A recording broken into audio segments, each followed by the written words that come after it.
Hello बच्चों, nice to meet you again. Class 10th से BSc and SSC both. बेटा इसमें हम लोग रिस्पिरेशन पढ़ रहे हैं और इस रिस्पिरेशन चैप्टर्स में हमने पहला वीडियो लेक्चर्स में पूरी अच्छे से डिबेट किया था, ट्राई किया था बेसिक चीज़ों को आपको समझाने का।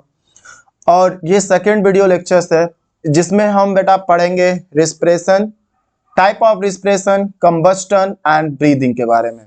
ओके, तो बेटा let's do start in this chapter and try to understood very well. So देखिए पहले लेक्चर्स में मैंने ये सारी चीज़ें एक्सप्लेन किया, क्या होते हैं रिस्पिरेटरी सिस्टम, क्या होते हैं, क्या प्रोसीजर होता है हमारे बॉडी में, क्यों ये नीडेड होते हैं। ठीक है, ये चीज़ों को जानने की कोशिश किया गया था। नाउ टुडे हम आज डिस्कस करेंगे कंबस्टन। ओके, तो बेटा कंबस्टन क्या होता है इसे समझने के लिए बहुत ही इजी है। जैसा कि आपके स्क्रीन डायग्राम पे मैंने एक कंबस्टन जिसमें फायर लगा हुआ है, फ्लेम प्रोड्यूस हो रहा है। तो इसमें क्या जानते हो बेटा, कंबस्टन क्या होता है आप क्लास 7th में ही पढ़े होंगे। Combustion the process of burning material, कोई भी चीज़ें जो सब्सटाइबल मतलब सब्सटेंस होते हैं जो फ्लेम जल सकते हैं, फ्लेमेबल दे सकते हैं, उन्हें क्या बोलते हैं, कंबस्टन के प्रोसेस से वो क्या होते हैं, बर्न हो सकते हैं। तो जो भी प्रोसेस कंबस्टन का होगा उसमें ऑक्सीजन का यूज होगा। जैसे कि आप मैच स्टिक से, मैच बॉक्स से मैच स्टिक निकालते हो, उसे रब करते हो और जलाते हो, तो आप क्या पाते हो कि वो जलने लगता है। अगर एयर हटा दें तो क्या होगा, वो बुझ जाएगा। एक छोटा सा एक्सपेरिमेंट हमने बचपन में भी किया था। मान लीजिए हम 2 बीकर्स लेते हैं, ठीक है। फर्स्ट बीकर में बेटा बर्निंग कैंडल को रख देते हैं और इसे क्लोज नहीं करते हैं, तो ये क्या होगा, जलता रहेगा, ठीक है, फ्लेम देता रहेगा। बट अगर इसी बीकर को अब हम क्या करें बेटा, इसको हम क्लोज कर दें, तो आप क्या पाओगे कि कुछ समय के बाद ये कैंडल क्या है, वो बुझ जाएगी। ठीक है, तो इससे क्या प्रूफ हुआ कि कोई भी कंबस्टन हो रहा है, कोई भी कंबस्टाइबल सब्सटेंस है, अगर वो फ्लेम दे रहा है या जल रहा है तो इन the presence of oxygen, oxygen के प्रेजेंस में ही वो जलेगा। तो देखो बेटा कंबस्टन को हम यही लिख सकते हैं, the process of burning the material is oxidize. The process of burning, what we write, the process of burning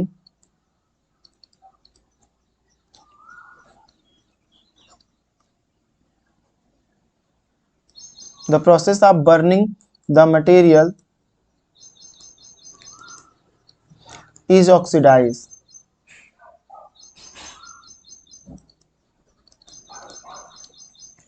and release energy। और क्या करेगा बेटा, and release energy। okay, the process is called combustion। the process of burning material, कोई भी जिस process से कोई भी मटेरियल बर्न हो रहा है और रिलीज कर रहा है energy, heat energy, light energy, ठीक है, दिस एनर्जी मतलब कोई भी एनर्जी हो सकता है, वो जलेगा तो हीट भी देगा, लाइट भी देगा, ठीक है, कुछ स्मोक्स भी देंगे। तो जो भी एनर्जी उससे रिलीज हो रहा है, दिस एनर्जीज कहाँ से हो रहा है, किस प्रोसेस हो रहा है, कंबस्टन। तो जिस प्रोसेस से कोई मटेरियल बर्न हो रहा है और वो जो एनर्जी प्रोड्यूस कर रहा है, इस प्रोसेस को हम कंबस्टन कहते हैं। तो ये भी समझ जाइए कि एवरी बर्निंग प्रोसेस, हर एक बर्निंग प्रोसेस जो होता है वो ऑक्सीजन के प्रेजेंस में होता है, चाहे वो हमारे बॉडी में हो, चाहे वो कोई रॉ मटेरियल हमारे बॉडी के बाहर हो रही हो, एटमॉस्फेयर में हो रहा है। तो ये भी समझ जाइए combustion also occur in our body. ठीक है, कुछ कंबस्टन हमारे बॉडी के बाहर होते हैं और कुछ कंबस्टन हमारे बॉडी के अंदर होते हैं, इनसाइड होते हैं। तो in our body digested food such as, कौन कौन, जब हम डाइजेशन कर लेते हैं, न्यूट्रिशन की प्रोसेस जब कंप्लीट करते हैं, तो हमें ब्लड में क्या मिलता है, ग्लूकोज मिलता है, फैटी एसिड मिलता है, अमीनो एसिड मिलता है, फ्रक्टोज मिलता है, ग्लैक्टोज मिलता है, एक्सेट्रा, ये सब फ्यूल्स मिलते हैं। These fuels transport to the each part of the cell, हर एक सेल तक पहुंचा दी जाती है। ठीक है, और ऑक्सीजन ऑक्सीजनेटेड ब्लड से होते हुए हमारे बॉडी में फैल जाता है। ठीक है, तो देखो यहाँ सेकेंड डायग्राम पे ये मान लीजिए शुगर है और ये ऑक्सीजन है, ठीक है, जो ब्लड में ट्रांसपोर्ट होते हुए सेल के अंदर इंटर कर गया। सेल के अंदर इंटर करेगा बेटा, तो सेल के अंदर ग्लाइकोलिसिस प्रोसेस से हमने बताया था ये ब्रेक डाउन होकर 2 पायरुविक या 2 पायरुवेट क्या बना लेगा, एसिड बना लेगा। ठीक है, और ये 2 पायरुवेट एसिड माइटोकॉन्ड्रिया के अंदर जा करके ऑक्सीजन के प्रेजेंस में बेटा क्या हो जाएगा, इसका ब्रेक डाउन हो जाएगा। शुगर सेल के अंदर जाएगा तो 2 पायरुवेट एसिड बनाएगा बिना ऑक्सीजन के प्रेजेंस में, और ये पायरुवेट एसिड ऑक्सीजन के साथ कंबाइन करेगा माइटोकॉन्ड्रिया के अंदर, और due to the help of Krebs cycles it utilize into energy and carbon dioxide gas and water vapour. And कोई इसमें कोई फ्लेम नहीं बनते हैं, कोई लाइट एनर्जी नहीं बनता है, हीट एनर्जी प्रोड्यूस होता है बेटा। इसमें आपको मैं बता दूं कि हीट एनर्जी प्रोड्यूस होता है, और वही चीजें देखो कंबस्टन क्या है कि कोई क्रूड ऑयल है जो हम फ्यूल यूज करते हैं अपने कारों में, ऑक्सीजन के प्रेजेंस में वो भी बर्न होता है। ठीक है, उसमें क्या होगा बेटा, हीट एनर्जी इसमें भी प्रोड्यूस होगी। ठीक है, कंबस्टन के प्रोसेस से, और काइनेटिक एनर्जी की वजह से ये कार मूव करने लगता है। और क्या प्रोड्यूस करेगा, एनर्जी जो यूज कर रहा है कार, जिसकी वजह से मूव कर रहा है, और carbon dioxide gas and water vapour ये भी प्रोड्यूस करता है। तो सेम चीजें हैं। और वहीं कोई हम वुड अगर फायर लगा रहे हैं तो उस समय में बेटा ये हीट भी प्रोड्यूस कर रहा है, फ्लेम भी प्रोड्यूस कर रहा है। ठीक है, और वाटर वेपर भी प्रोड्यूस करता है। ठीक है, तो देयर आर कंबस्टन की, ये सब कंबस्टन है।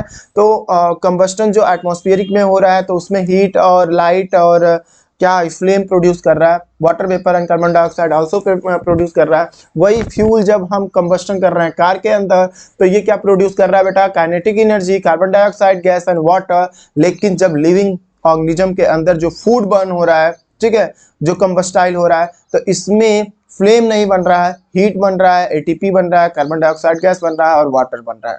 ठीक है, तो ये दिमाग में बैठा लीजिए कि जो फ्यूल ऑक्सीडाइज हो रहा है, ठीक है, हमारे बॉडी के अंदर, वो किसके बेस पे हो रहा है, ऑक्सीजन के। ठीक है, ऑक्सीजन नहीं रहेगा तो फ्यूल ऑक्सीडाइज नहीं होगा। तो what is our fuel, human के लिए या लिविंग ऑर्गेनिज्म के लिए फ्यूल क्या हो सकते हैं, फूड हो सकते हैं, such as glucose, carbohydrate, protein, fat, vitamin and minerals हो सकते हैं। ठीक है, जो कोई फ्लेम प्रोड्यूस नहीं करते हैं, जब ये कंबस्टन ये भी कहलाएगा, लेकिन हमारे बॉडी के अंदर सेल के अंदर हो रहा है, इसलिए इसमें कोई भी फ्लेम प्रोड्यूस नहीं होता है, क्योंकि हाईली कंट्रोल्ड होता है हमारे बॉडी के मेटाबॉलिज्म के वजह से। ये हाईली कंट्रोल्ड होता है हमारे बॉडी के मेटाबॉलिज्म के वजह से। ठीक है, और carry out with the help of enzyme, और ये एंजाइम के द्वारा कंबस्टन हो रहा है, दैट इज वाई, और ये फ्लेम प्रोड्यूस नहीं करता है। तो ये हमारा हो गया बेटा कंबस्टन। आई होप समझ में आया होगा। रिस्पिरेशन की बात करें तो टिश्यू रिस्पिरेशन बोल सकते हैं, सेलुलर रिस्पिरेशन बोल सकते हैं। ठीक है, इसको आप क्या बोल सकते हो रिस्पिरेशन को, तो सेलुलर रिस्पिरेशन भी बोल सकते हो या टिश्यू रिस्पिरेशन भी बोल सकते हो। ओके, एंड रिस्पिरेशन भी हम कह सकते हैं, राइट। ओके, सो स्टार्ट कर। Cellular respiration and tissue respiration में द ब्रेकडाउन, देखो बेटा what is the cellular respiration या टिश्यू रिस्पिरेशन या रिस्पिरेशन, कोई डिफरेंट नहीं है, बस इतना इसमें डिफाइन करना है कि the process of releasing energy, जिस प्रोसेस से एनर्जी रिलीज होता है। ठीक है, the process of releasing energy from food. ठीक है, सीधे बोल सकते हो जिस प्रोसेस से फूड से एनर्जी रिलीज होता है, हमारी बॉडी ऑब्टेन करती है, उस प्रोसेस से हम क्या बोलते हैं, रिस्पिरेशन बोलते हैं।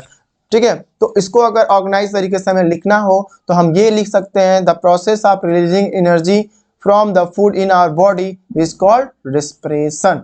व्हाट आई एम से लिख दे रहा हूं, ध्यान से देखिए, the process of releasing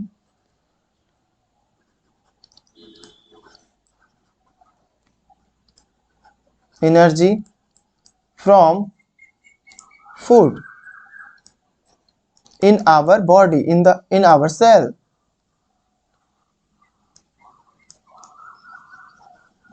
bracket में सेल लिख दीजिए। Okay, in our body cell is called respiration.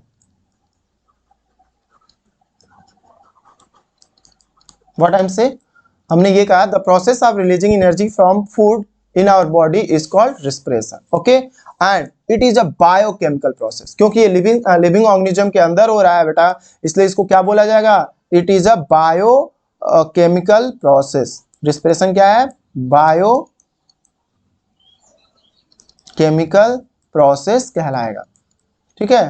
And ये देखो मेटाबॉलिज्म हो ही रहे हैं, तो all reaction take place in our body is known as metabolism. ये दो तरह के होते हैं, कैटाबॉलिज्म एंड एनाबॉलिज्म।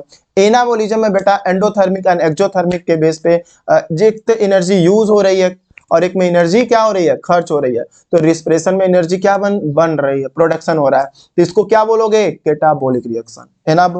रिस्पिरेशन कैसा रिएक्शन हो रहा है, तो ये बेटा CATABOLIC कैटाबॉलिक रिएक्शन है। इसमें रिस्पिरेशन कैसा रिएक्शन है बेटा, तो कैटाबॉलिक रिएक्शन है, ठीक है। और ये कहाँ होते हैं रिस्पिरेशन, तो which take place inside the cell, ये सेल के अंदर होते हैं। कहाँ होते हैं respiration, it take place inside the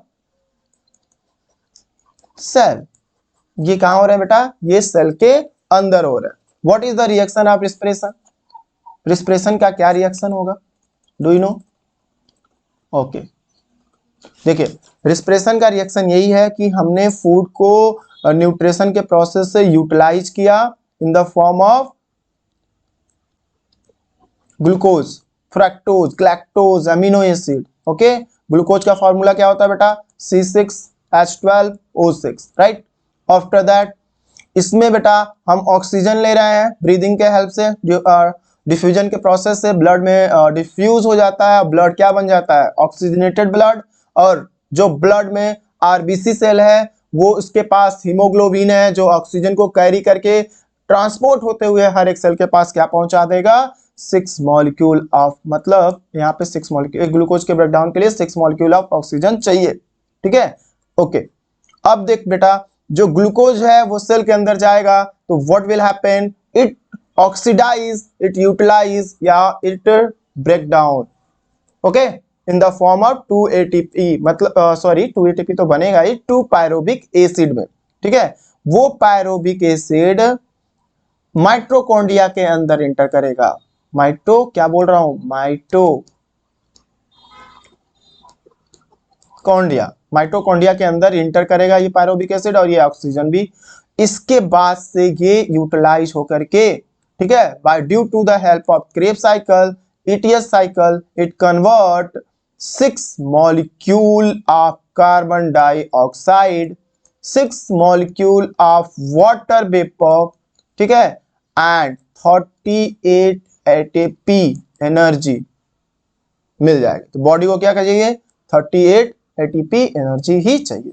तो it is a process of respiration. ये रिएक्शन जो है कैटाबॉलिक रिएक्शन है बेटा, और ये रिस्पिरेशन का रिएक्शन है, ये जरूर लिखिएगा, ठीक है। इट इज एसेंशियल, ये जो रिस्पिरेशन होते हैं बेटा ये बहुत ही जरूरी है, तो बोल सकते हो it is very essential process, what I am say, it is very essential process for life, ये लाइफ के लिए बहुत ही जरूरी है। what is the reason why we say that it is very essential for our life, so because it provide energy, because it provide, ये क्या provide करता है बेटा, energy, it provide energy, right, okay, it provide energy from carry out the life process. Various type की life process की activity perform करनी है, transportation करनी है, एक्सक्रेशन करनी है, ब्रीदिंग करनी है, तो सब में एनर्जी खर्च होती है बेटा। कोई भी एक्टिविटी आप कर रहे हो एनर्जी खर्च होती है, और ये एनर्जी हमें ब्रेकडाउन ऑफ ग्लूकोज से मिलेगा, जो ऑक्सीजन के प्रेजेंस में टूटेगा तो मोर एनर्जी मिलेगा, ठीक है। और तो रिस्पिरेशन इसलिए बहुत जरूरी हो जाता है, राइट। अब देखते हैं टाइप ऑफ रिस्पिरेशन की बात करें तो ऑन द प्रेजेंस ऑफ देखो ग्लूकोज का ब्रेकडाउन, देखो सपोज दैट मैं यहाँ पे आपको एक्सप्लेन कर दूं कि ये हमारा बेटा क्या होता है, यूकैरियोटिक सेल, एनिमल का यूकैरियोटिक सेल मैंने बनाया यहाँ पे, ओके। यहाँ पे न्यूक्लियस है और यहाँ पे क्रोमेटिन फाइबर्स हैं, ये एंडोप्लाज्मिक रेटिकुलम होगा, यहाँ गोल्जी बॉडी होगी, ओके। और यहाँ सपोज दैट माइटोकॉन्ड्रिया, बाकी सेल ऑर्गेन्स नहीं बना रहे। एक सेल ऑर्गेन बहुत इंपॉर्टेंट, उसे बना लेते हैं, लाइसोसोम। ये क्या है बेटा, लाइसोसोम, और ये हमारा क्या हो गया, माइटोकॉन्ड्रिया, ओके। अब इसमें क्या भरा पड़ा होगा, साइटोप्लाज्म, ओके। ब्लड स्ट्रीम के द्वारा ये मान लीजिए ब्लड स्ट्रीम है, यहां से फूड डिफ्यूजन के प्रोसेस से इंटर किया कैपिलरी से, ये कैपिलरी होगा, यहाँ पे ब्लड वेसल और सेल के बीच में जो कनेक्शन का पार्ट कराता है वो कैपिलरी कराता है, ठीक है। तो यहाँ पे डिफ्यूजन के प्रोसेस से बेटा ग्लूकोज अंदर आएगा, ओके। एंड हाइड्रोलिटिक एंजाइम किसमें प्रेजेंट है, लाइसोसोम में, जो सिक्रीशन होता है साइटोप्लाज्म के अंदर, और ये ग्लूकोज का ब्रेकडाउन करके 2 पायरोबिक या 2 पायरुवेट एसिड बनाएगा, ठीक है। और ये एसिड माइटोकॉन्ड्रिया के अंदर इंटर कर जाएगा, और जो डिफ्यूजन के प्रोसेस से ऑक्सीजन आ रहा है बेटा वो भी माइटोकॉन्ड्रिया के अंदर चला जाएगा, और इसका यूटिलाइज हो करके ये जो हमने लास्ट में पढ़ा जो रिएक्शंस यहाँ बने हैं, 6 molecule of carbon dioxide gas, 6 molecule of water vapour and 38 ATP energy production हो जाता है, ठीक है। तो ऑन द बेसिस ऑफ, देखो इसी के बेस पे अगर हम कहें कि एनर्जी का प्रोडक्शन, ठीक है, ऑक्सीजन के बेस पे हो रहा है, और एनर्जी का प्रोडक्शन ग्लूकोज के ब्रेकडाउन से ही तो हो रहा है, ठीक है। सेल के अंदर जो ग्लाइकोलिसिस प्रोसेस हो रही है उस प्रोसेस से 2 पायरोबिक एसिड और 2 मॉलिक्यूल ऑफ एटीपी बनते हैं, ओके। लेकिन कुछ सेल में कुछ ऑर्गेनिज्म ऐसे हैं जो ऑक्सीजन यूज नहीं करते पूरी लाइफ, एग्जाम्पल के तौर पे ऑक्सीजन यूज नहीं करते हैं, इनका नाम क्या हो सकता है, आप do you know, yeast, okay. And some bacteria, कुछ बैक्टीरिया भी हो सकते हैं जो एनारोबिक रिस्पिरेशन करते हैं, और हमारे बॉडी में भी कभी कभी मसल सेल में बेटा एनारोबिक रिस्पिरेशन हो जाता है, ओके, एक्सेस वर्क करने पे। तो मैंने बताया ईस्ट एंड सम बैक्टीरिया और मसल सेल में कभी कभी, ठीक है। ये क्या होता है कि यहाँ पे ऑक्सीजन के यूज के बिना इंस्टेंट एनर्जी को चाहिए होता है तो मसल सेल में ब्रेकडाउन होता है, और ईस्ट पूरी लाइफ क्या नहीं करता है, ऑक्सीजन यूज नहीं करता है, तो एनारोबिक रिस्पिरेशन करता है। तो मतलब कि मैं आपको ये बताना चाह रहा हूं कि रिस्पिरेशन जो है बेटा वो 2 प्रोसेस हो सकता है, respiration is a 2 type, what, on the basis of presence and absence of oxygen, okay. Respiration are 2 type on the basis of presence of oxygen and absence of oxygen. पहला है बेटा एरोबिक और दूसरा हो जाएगा बेटा anaerobic, okay. Aerobic respiration and anaerobic respiration, okay. Aerobic respiration क्या होता है और एनारोबिक रिस्पिरेशन क्या होते हैं, what you do you know. देखिए एकदम सिंपल सा डिफिनेशन है, बहुत इजी है। When oxygen is used for respiration या breakdown of glucose in the cell is known as aerobic respiration. तो आप इसे ऐसे डिफाइन कर सकते हो, when oxygen is used for respiration it is called aerobic respiration, okay. क्या बोल रहा हूं, when oxygen is used for respiration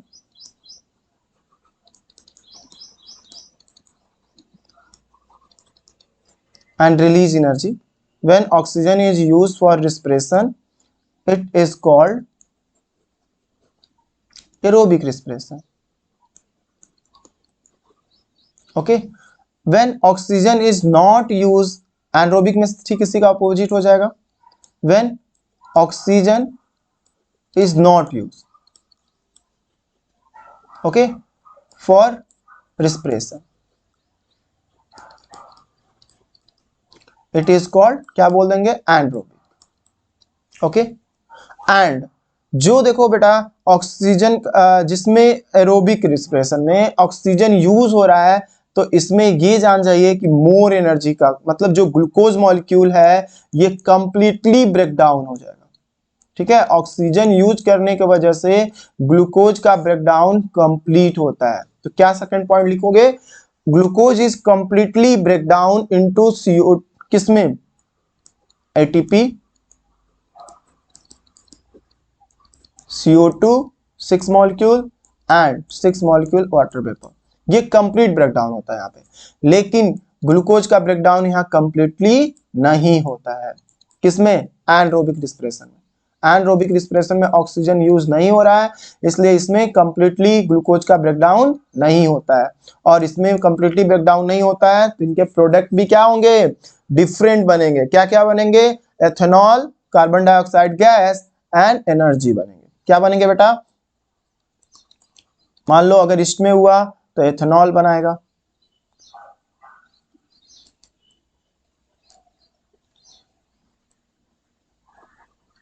ethanol plus CO2 plus 2 ATP बनाएगा सिर्फ, ये जान जाइए। और यहाँ कंप्लीट ब्रेकडाउन हो रहा है तो कितनी एनर्जी बन रही है, 38 ATP बन रही है ऑक्सीजन के प्रेजेंस में, और ऑक्सीजन के एब्सेंस में ओनली 2 ATP बन रही है, और कार्बन डाइऑक्साइड गैस बन रहा है और एथेनॉल बन रहा है, राइट। और सेकेंड चीज, अगर मसल सेल में यही हुआ हमारे बॉडी में तो क्या बनाएगा, लैक्टिक एसिड बनाएगा, ओके, एंड 2 ATP एनर्जी बनाएगा। ये प्रॉब्लम है। तो ये बोल सकते हो रिस्पिरेशन जो होते हैं, एरोबिक रिस्पिरेशन जो है वो ऑक्सीजन के प्रेजेंस में होता है, और एनरोबिक रिस्पिरेशन किसके प्रेजेंस में होता है बेटा, तो ऑक्सीजन के अब्सेंस में होता है, बिना ऑक्सीजन का होता है, राइट, ओके। इसके बाद से एक पॉइंट और बता दें आपको, mitochondria, what is the site of aerobic respiration. Aerobic respiration का क्या साइट हो सकता है, कहां पे एरोबिक रिस्पिरेशन होगा, तो एरोबिक रिस्पिरेशन या mitochondria is the site of aerobic respiration, या aerobic respiration occur in mitochondria, ये भी बोल सकते हो। तो आप क्या लिख दोगे, mitochondria is the site of aerobic respiration,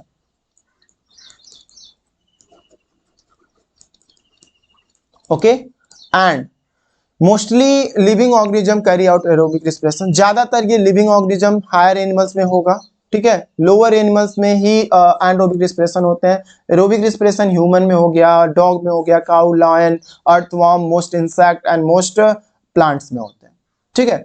anaerobic respiration बेटा ये माइटोकॉन्ड्रिया में नहीं होता, ये सेल के अंदर होता है, तो बोल सकते हैं cell is the site of anaerobic respiration. Glucose और ग्लाइकोलिसिस प्रोसेस बोथ में होगा, साइटोप्लाज्म के अंदर, ठीक है। तो आई होप आपको ये रिस्पिरेशन के दो टाइप्स और व्हाट इज द रिस्पिरेशन समझ में आया होगा। What I am say that कि respiration, the presence of releasing energy from food in our body is called respiration. It is a biochemical process, catabolic reaction take place inside our cell, ठीक है। Food जो होंगे वो utilise होंगे in the presence of oxygen and give क्या देंगे बेटा, तो ये CO2, H2O एंड 38 ATP देंगे। और ये हमने कंसेप्ट बताया सेल के अंदर कैसे। और ग्लाइकोलिसिस क्या होता है, तो glycolysis is a process when glucose utilize in the cell in the form of 2 pyruvic acid and 2 ATP energy. After that, these pyruvic acid enter into the mitochondria and by the process of किससे, Krebs cycle and electron transporting chain, it form the ATP, right? तो ये सारी चीजें हमारी ये concept आपको clear हुआ होगा। एक बार और इसे समझ लेते हैं क्यूब में। जो मैंने बेटा आपको बताया कि एरोबिक, देखिए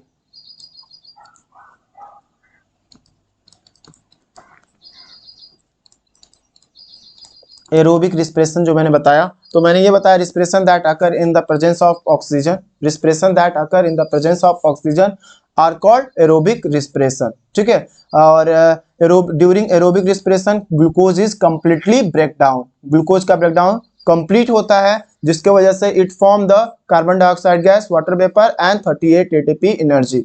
लेकिन बेटा ये 4 स्टेप में होते हैं। कितने स्टेप में होते हैं, तो देखिए ये हमने अभी जस्ट बताया कि ये हमारा सेल है, ठीक है, इसे समझिएगा। और जो न्यूट्रिशन है, ग्लूकोज है, ब्लड स्ट्रीम से जो सेल के अंदर आ रही है, ठीक है।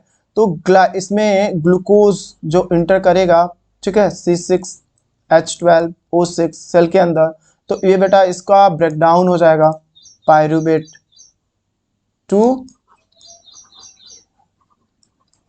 पायरूवेट में। इसी प्रोसेस को बोलते हैं glycolysis. What is a glycolysis, तो आप क्या बताओगे, the conversion of glucose into pyruvic acid, the conversion of glucose into pyruvic acid in the cytoplasm of the cell is known as glycolysis. तो ग्लाइकोलाइसिस बेटा first step हो गया, ठीक है। After that these pyruvic acid enter into mitochondria, कहाँ enter करेगा बेटा, ये फोल्डेड होता है, ठीक है, माइटोकॉन्ड्रिया के अंदर इंटर करेगा। पायरोबिक एसिड कहाँ इंटर करेगा, माइटोकॉन्ड्रिया के अंदर, ठीक है। तो जब ये माइटोकॉन्ड्रिया के अंदर इंटर करेगा तो इसको क्या बोला जाएगा बेटा, ये सेकेंड स्टेप कहलाएगा। What I am say, it is a second step. तो 2 pyruvic acid molecule are convert into acetyl coenzyme. किसमें कन्वर्ट हो रहा है ये, 2 pyruvic acid molecule acetyl coenzyme में ये convert, which can easily enter into the mitochondria. After that ये mitochondria के अंदर इजिली इंटर कर देगा। ये सेकंड स्टेप था। थर्ड स्टेप में क्या है, ये एसिटल कोएंजाइम बेटा जो है, ठीक है, एक मिनट, एसिटल कोएंजाइम जो है molecule inter into the mitochondria के मैट्रिक्स में। कहाँ इंटर करेगा बेटा, मैट्रिक्स में इंटर करेगा। यहाँ पे मैट्रिक्स होगा, ठीक है, तो मैट्रिक्स के अंदर इंटर करेगा and take part in the Krebs cycle. किसमें पार्ट लेगा, क्रेब साइकिल्स में। क्रेब साइकिल के प्रेजेंस में यहां से ऑक्सीजन यूज कर लेगा, ठीक है। अकर इन क्रेब साइकिल किसके प्रेजेंस में चलेगा, क्रेब साइकिल चलने के लिए ऑक्सीजन बहुत जरूरी है, तो ऑक्सीजन क्रेब साइकिल में यूज होगा, ठीक है। और फोर्थ स्टेप में बेटा क्या हो जाएगा, थर्ड स्टेप आपका क्या हो गया, क्रेब साइकिल्स हो गया। और fourth step energy convert into ATP, जो पहले 686 किलो कैलोरी जूल एनर्जी बनेगा, जिसमें से 420 किलो कैलोरी जूल हीट के फॉर्म में जाएगा, 266 किलो कैलोरी एटीपी के फॉर्म में कन्वर्ट होगा। Adenosine triphosphate, adenosine triphosphate energy कौन बनाएगा, ईटीएस साइकिल बनाएगा, ठीक है। तो एक छोटा सा और डिबेट है कि क्रेब साइकिल्स क्या होता है, क्या बताओगे आप, क्या जानते हो क्रेब साइकिल्स के बारे में। मान लीजिए नोट्स पे आ गया तो क्या लिखोगे, तो आप ये लिखना, इट इज अकर इनसाइड, कहां पाए जाते हैं, it is occur inside the mitochondria. Crab cycle occur inside the mitochondria. In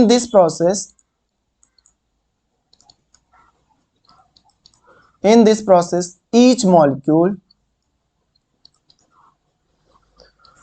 of pyruvic acid, 2 molecule होते हैं, ठीक है, तो each molecule of, इसको इरेज करते हैं, each molecule of pyruvic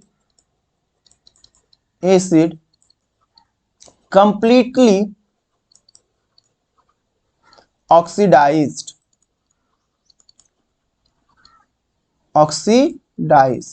just a minute,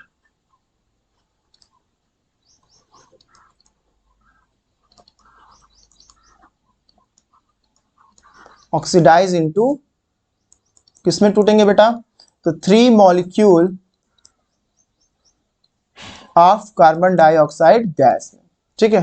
तो इसका रिएक्शन हम, ये आप जरूर लिखना, what is a Krebs cycles आएगा तो ये explain the right now short note आप क्रेब साइकिल, तो देखो आपको लिखना होगा, it is occur inside the mitochondria. क्या अकर इन द माइटोकॉन्ड्रिया में होता है, Krebs cycle occur inside the mitochondria. It is a process in which molecule of pyruvic acid completely oxide into 3 molecule of 3 pair होगा, 6 molecule होगा, ठीक है, carbon dioxide gas में convert हो जाएगा, ठीक है। तो देखिए यहाँ पे क्रेब साइकिल में कार्बन डाइऑक्साइड गैस बनता है, ध्यान रखिएगा। 2 पायरोबिक एसिड मॉलिक्यूल, मान लीजिए ग्लूकोज है, तो 6 कार्बन डाइऑक्साइड गैस आप मॉलिक्यूल्स बनाएगा एंड गिव द कोएंजाइम, क्या और दे देगा बेटा, कोएंजाइम, ठीक है। ये आपका क्रेब साइकिल्स हो गया। इसके बाद से ईटीएस साइकिल स्टार्ट होगा, इलेक्ट्रॉन ट्रांसपोर्टिंग चेन बोलते हैं, ईटीसी साइकिल, इसको बोलते हैं बेटा electron transport chain. What I am say, it is a electron transport chain. It is final step, ये फाइनल स्टेप होता है in which ATP is produce, जिसमें क्या बनता है बेटा, एटीपी बनता है, ठीक है। It is also occur inside the mitochondria, ये कहां होगा, ये भी माइटोकॉन्ड्रिया के अंदर होगा। It is occur in side the mitochondria. कहाँ हो रहा है? माइटोकॉन्ड्रिया में हो रहा है। इन दिस प्रोसेस कोएंजाइम, क्योंकि कोएंजाइम का प्रोडक्शन क्रेब्स साइकिल्स में हुआ है, ठीक है। तो ईटीएस साइकिल में क्या होगा, आप बोलोगे इन दिस प्रोसेस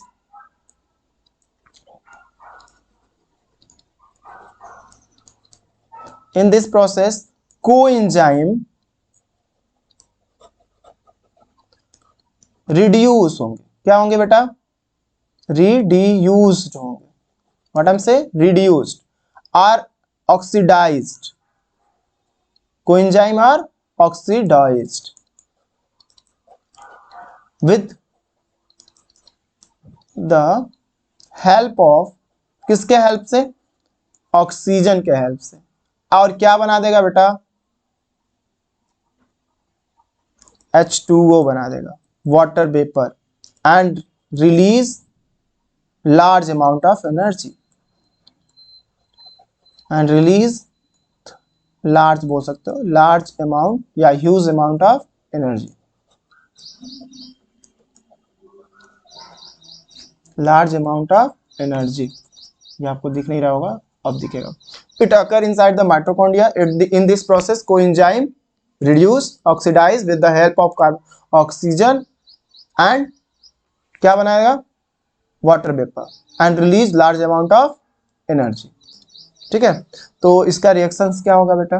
देख लो, इसका रिएक्शन सही लिखेंगे। जैसे कि देखिए यहाँ पे ग्लूकोज है, जी फॉर ग्लूकोज मान लेते हैं, C6 इसका फॉर्मूला लिख लेते हैं। एंड ग्लाइकोलिसिस प्रोसेस कहाँ होगा? सेल के साइटोप्लाज्म के अंदर, बार बार बोल रहा हूँ, याद रखिएगा। कहाँ होता है? साइटोप्लाज्म में। ओके, और क्या बना रहा है? 2 पायरोबिक एसिड। क्या बना रहा है? एसिड बना रहा है, 2 पायरोबिक एसिड। 10 कैपिटल P लिख दे रहा हूं, आप समझ जाइएगा। एंड इसके बाद से क्रेब्स माइटोकॉन्ड्रिया के अंदर इंटर कर रहा है, क्रेब्स साइकिल्स चलेगी। ठीक है, क्रेब्स साइकिल चलने के लिए ग्लूकोज का क्या होगा? रिड्यूस होगा। रिड्यूस होकर के ये क्या बनाएगा? कार्बन डाइऑक्साइड गैस रिलीज करेगा और कोएंजाइम। ये कोएंजाइम फिर टूटेगा किसके प्रेजेंस में? ऑक्सीजन के प्रेजेंस में। और क्या दे देगा बेटा? वाटर वेपर और एनर्जी दे देगा। और क्या बना लेगा? 686 किलो कैलोरी जूल एनर्जी का प्रोडक्शन करेगा। ठीक है, और बाद में एटीपी का फॉर्मेशन कर देता है। ओके, वहीं हम एनरोबिक की बात करें बेटा, तो एनरोबिक में क्या देखोगे? एनरोबिक में आपको क्या देखने को मिलेगा? तो एनरोबिक में बेटा आपको यही देखने को मिलेगा जो ग्लूकोज है, ठीक है, जिसको हम लोग C6H12 लिख रहे हैं। ठीक है, एक मॉलिक्यूल ग्लूकोज लिया गया। तो एनरोबिक प्रोसेस में भी ग्लाइकोलिसिस प्रोसेस के द्वारा सेल के अंदर साइटोप्लाज्म में ग्लाइकोलिसिस प्रोसेस होगा। तो also glycolysis process occur in both aerobic respiration and anaerobic respiration, याद रखिएगा। और दोनों में पायरुवेट एसिड बनेगा, ये भी याद रखिएगा।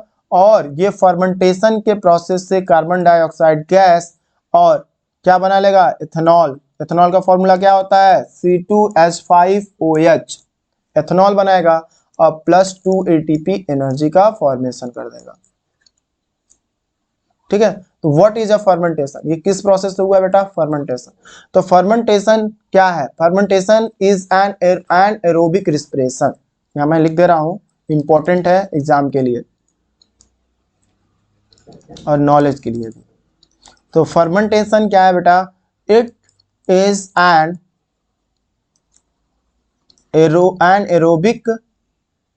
Aerobic respiration.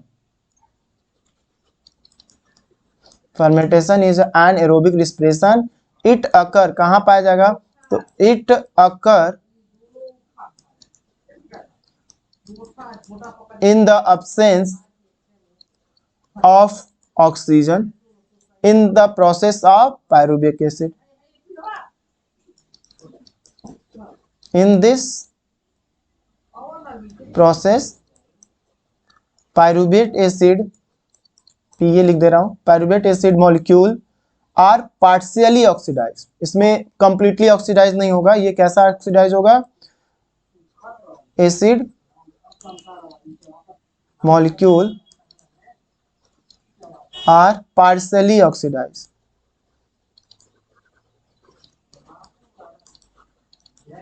ऑक्सीडाइज किसमें, इनटू एथेनॉल।